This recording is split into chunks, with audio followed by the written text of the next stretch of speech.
बहू। सुमित्रा जी का बेटा था अमित और बहू का नाम था अमृता। सुमित्रा जी की बहू की बातें सुनकर ऐसा लगता था कि जैसे वो बहुत इंटेलिजेंट है, क्योंकि उससे कभी भी कोई भी सवाल पूछो फट से जवाब दे देती थी। अरे भाई, उसके जवाब से तो गूगल भी पीछे रह जाता था। और इसलिए कम से कम सुमित्रा जी के घर में तो किसी को भी गूगल की जरूरत ही नहीं पड़ती थी। जब भी घर में कोई बात चलती, कोई कुछ भी कहता, तो अमृता फट से कह देती, ये तो मेरे साथ भी हुआ था, मुझे इसके बारे में सब मालूम है। एक दिन सुमित्रा जी अमित और अपनी बहू अमृता के साथ अमित के बुआ जी, फूफा जी यानी कि मुकेश और उर्मिला जी के यहाँ पर मिलने के लिए गए। अरे बहुत अच्छा किया अमित बेटा, इतने दिनों के बाद आए हो तुम। हाँ सुमित्रा भाभी, कभी तो आ जाया करिए अपने बच्चों को लेकर। आपकी बहू के आने से तो हमारे घर में भी रौनक आ गई है।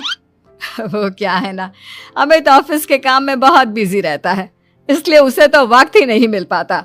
अच्छा, लगता है नौकरी काफी मुश्किल है अमित की। अरे नहीं नहीं फूफा जी, ऐसी कोई बात नहीं है। आप तो जानते हैं ना प्राइवेट जॉब में कितना काम होता है। अरे कोई समझे ना समझे, मुझे तो पता है प्राइवेट नौकरी में इतना काम करना पड़ता है कि इंसान की आफत आ जाती है। लेकिन बेटा, तुमने तो कभी जॉब की ही नहीं, तुम्हें कैसे पता? अरे जॉब नहीं की तो क्या हुआ मम्मी जी, सब जानती हूँ मैं। सबसे पहले ऑफिस में जाओ, वहां पर अपनी एंट्री डालो, उसके बाद दिन भर सिस्टम पर बैठकर काम करो। चारों तरफ कैमरे लगे होते हैं, आप अपनी नजर इधर की उधर नहीं कर सकते। उसके बाद दिन भर बॉस की चिक चिक सुनो, वो अलग से। यही सब होता है, मुझे ना सब पता है। अरे बहू रानी तो काफी इंटेलिजेंट है, हर बात की खबर है इसको। थोड़ी देर बाद, अब देखिए सुमित्रा भाभी, इतने दिनों के बाद आई हैं आप, खाना खाकर ही जाना, ऐसे तो मैं आपको जाने नहीं दूंगी। वैसे बुआ जी, खाने में क्या बनाया है? वो क्या है ना बेटा, आज तुम्हारी बुआ जी की तबीयत थोड़ी ठीक नहीं थी, इसलिए हमने सोचा कि जब तुम लोग यहाँ आ जाओगे तो बाहर से खाना मंगवा लेंगे और साथ में बैठकर खाएंगे। लेकिन बस प्रॉब्लम इतनी सी है कि मुझे बाहर से खाना ऑर्डर करना नहीं आता। सोचा जब अमित आएगा तो उसी को बोल दूंगी। अरे मुझे आता है ना, मैं कर देती हूँ ऑर्डर। बताइए क्या क्या मंगाना है आपको? इटालियन, कॉन्टिनेंटल, इंडियन, पंजाबी, सब पता है मुझे। क्या बात है बहू, क्या घर में भी खाना रोज बाहर से ऑर्डर करती हो? अरे नहीं नहीं नहीं बुआ जी, ऐसी कोई बात नहीं है, बस मुझे ना सब पता है। कोई बात नहीं अमृता, मैं अपने फोन से ऑर्डर कर देता हूँ। अरे क्या बात है, आजकल ऑनलाइन डिलीवरी पर कोई ऑफर नहीं चल रहा है, वरना काफी पैसे बच जाते हैं। कैसी बात करते हैं अमित, मैं कह रही हूँ ना मुझे सब पता है। मुझे एक बहुत अच्छा ऑनलाइन डिलीवरी वाला मालूम है, जहाँ पर 50% ऑफ मिल जाएगा। और आज तो वैसे भी फ्राइडे है ना, फ्राइडे को तो उस पर 50-70% ऑफर मिलता ही मिलता है। अरे क्या बात है, इसके बारे में तो मुझे पता ही नहीं था। अरे बेटा, जिस चीज के बारे में किसी को पता नहीं होता, हमारी बहू को पता होता है। एक काम कर, तू उसी को ऑर्डर करने दे।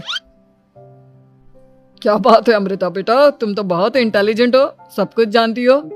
कुछ दिनों के बाद सुमित्रा जी की कुछ सहेलियां उनसे मिलने के लिए आती हैं। अरे सुमित्रा बहन कैसी हो, बहू कैसी है तुम्हारी? अरे पूछिए मत, बहुत इंटेलिजेंट है मेरी बहू, सब कुछ जानती है। क्या बात है, बहू के आने के बाद तो औरतें दुखी हो जाती है, लेकिन तुम तो बहुत खुश लग रही हो। वो क्या है ना, मेरी बहू है ही इतनी अच्छी। अरे तो बुलाओ ना, हमारे साथ बैठेगी, बातें करेंगी तो हमें भी अच्छा लगेगा। सुमित्रा जी अमृता को बाहर बुलाती हैं और उसके बाद सब लोग बातें करने लगते हैं। क्या बताऊं, कुछ दिनों से घुटनों में इतना दर्द हो रहा है कि चला भी नहीं जाता।